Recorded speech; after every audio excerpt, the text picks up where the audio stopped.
Have you ever felt like you're just different?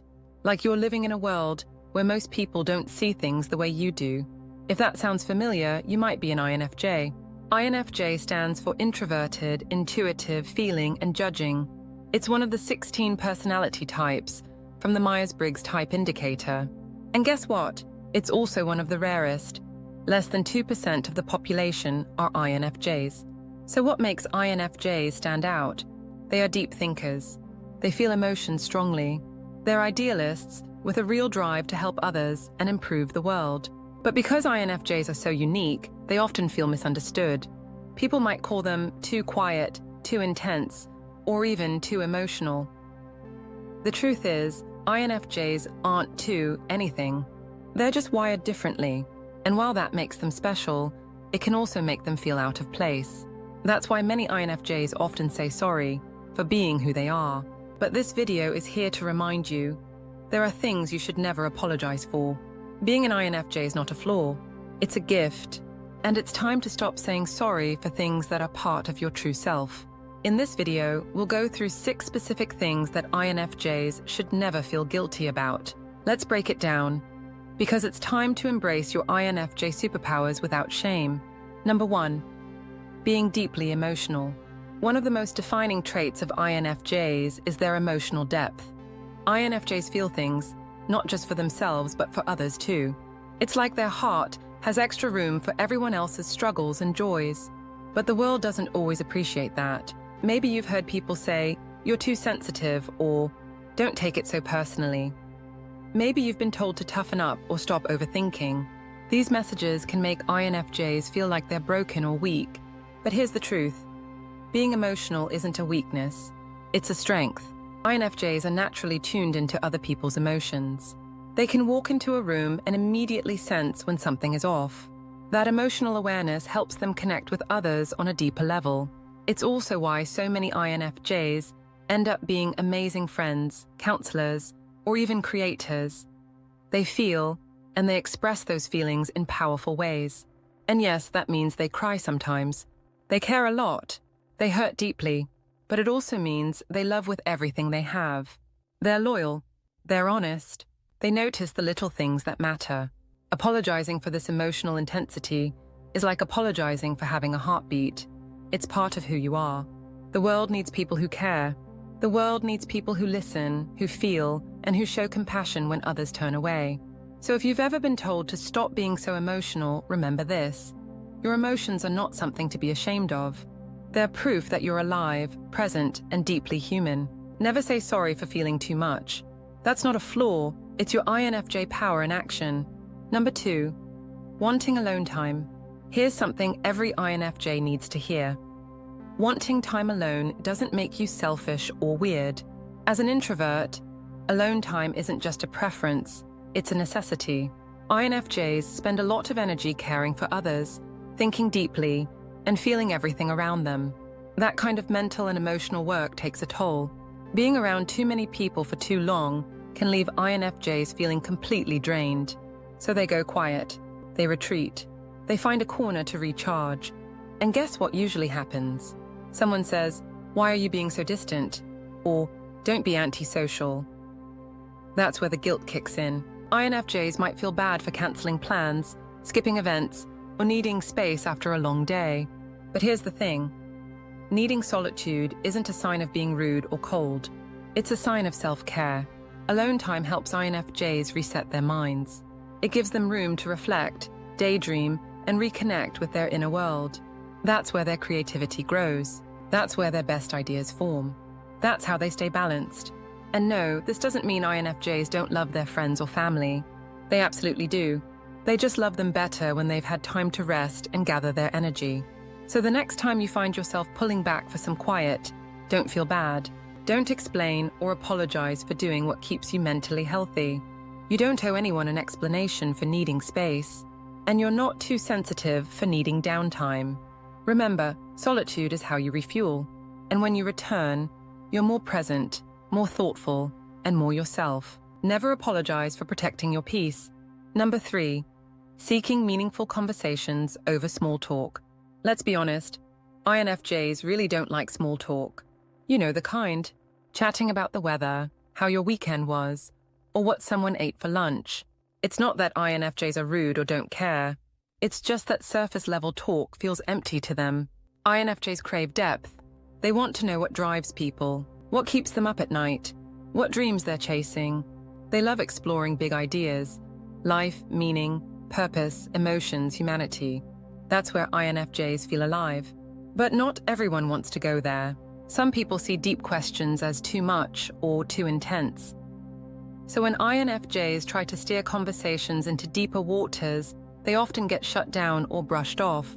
That can lead to awkward moments and guilt. But here's the truth. There is nothing wrong with wanting meaningful conversations. It's part of what makes you an INFJ. You care about authenticity. You don't want to just talk. You want to connect. You want your words to matter. And that's a beautiful thing.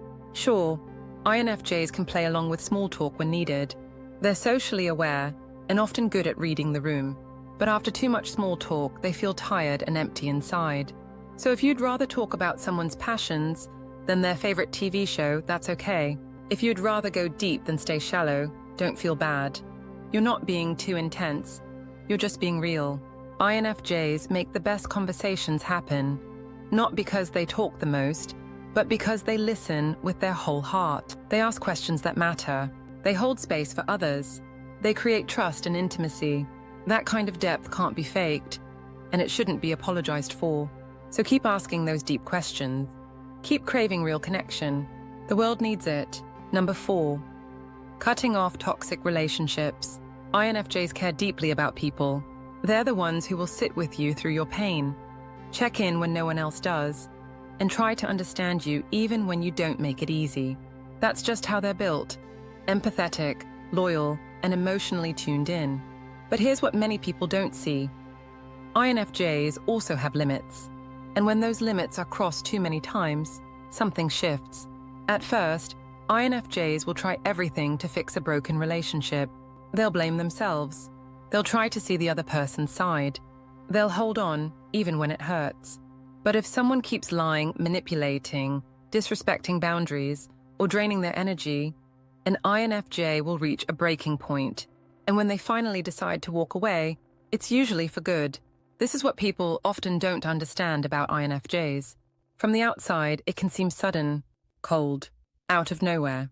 And INFJs often get hit with guilt trips like, "You're overreacting," or "I thought we were close." This can leave INFJs feeling bad, even when they did the right thing. But here's the truth.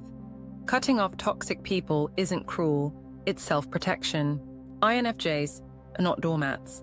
Yes, they're kind, but kindness doesn't mean letting yourself be used or mistreated. In fact, INFJs often hold on too long, hoping things will change. They give second chances. They forgive again and again. So when they finally walk away, it's not impulsive, it's necessary. You should never feel guilty for ending a relationship that hurts your mental, emotional, or even physical health. That goes for friends, family, co-workers, anyone who doesn't respect your boundaries or constantly brings negativity into your life. Walking away doesn't make you heartless. It means you've chosen to protect your peace. And that's something to be proud of, not sorry for. Your energy is precious. Your kindness is not infinite. And your time is worth sharing with people who value it. So if you've ever had to step away from someone toxic, hold your head high. That was strength, not weakness. Never apologize for choosing yourself. Number 5, being highly idealistic. Let's talk about dreams for a minute. INFJs are big-time dreamers. They see the world not just as it is, but as it could be. They imagine a better future for themselves, for their communities, and for the whole world. This sense of vision is one of the most powerful things about them. But being idealistic in a world that values being realistic can be tough. INFJs often get told to come back to reality or stop overthinking things.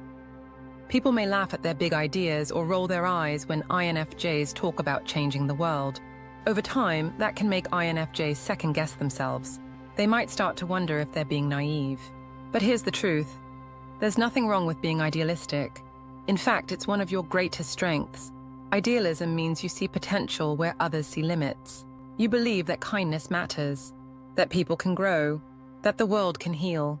And while others might settle for good enough, INFJs often push for something better, something meaningful. That idealism shows up in a lot of ways. Maybe you fight for social justice. Maybe you want your job to have purpose. Maybe you write stories, create art, or speak up for the voiceless. However it shows up, it's not silly. It's not a phase. It's who you are. And yes, sometimes your dreams might seem too big, but you'd rather aim high and fall short than aim low and never try. That kind of thinking changes lives. It inspires people. It creates movement. So no, don't ever say sorry for believing in more. Don't shrink your vision to fit someone else's comfort zone. The world needs idealists. It needs people who believe. It needs people like you. Number 6, not fitting in. INFJs often feel like they're on the outside looking in. From a young age, they notice they don't quite fit with most groups. While others might bond over trends, gossip, or surface-level stuff, INFJs are often thinking deeper. They're asking different questions. They're drawn to different things, and that can feel really lonely. School, work, social settings, it doesn't matter. INFJs tend to move through the world feeling like they're a little off, like everyone else got the manual for how to be normal, and somehow they missed it. But here's what INFJs need to remember. Not fitting in doesn't mean something is wrong with you. In fact, it usually means something is very right.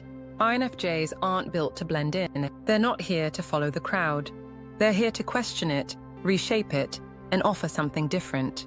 That means standing apart sometimes. That means thinking differently, feeling more deeply, and living more intentionally. It can be hard, especially in a world that pushes people to conform. INFJs may try to dumb themselves down, hide their quirks, or pretend to enjoy things they don't care about, just to fit in. But that never feels right. It drains them and leaves them feeling even more alone.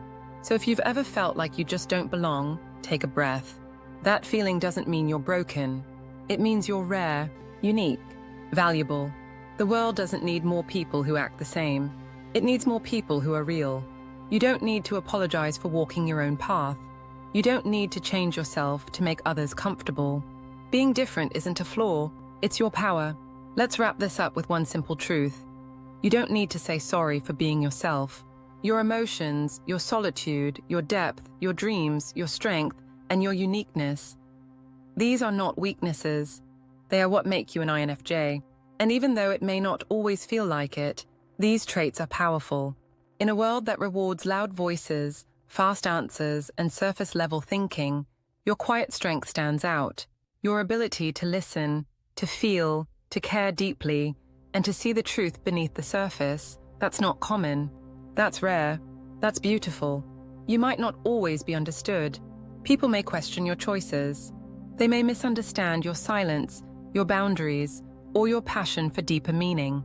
But that doesn't mean you need to change. It doesn't mean you should shrink yourself to fit into boxes that were never meant for you. You were never meant to blend in. You were meant to stand out in your own quiet, powerful way. So stop apologizing. Stop explaining yourself to people who aren't listening. Stop feeling bad for needing what you need or wanting what you want. Start embracing your INFJ nature fully. The world may not always recognize the value you bring right away, but trust this, it needs people like you. People who lead with their hearts. People who dream of better. People who care even when it's hard. You are not too much. You are not too sensitive. You are not unrealistic. You are exactly enough. Own it. Protect it. Celebrate it. Because once you stop apologizing for who you are, that's when you truly begin to shine.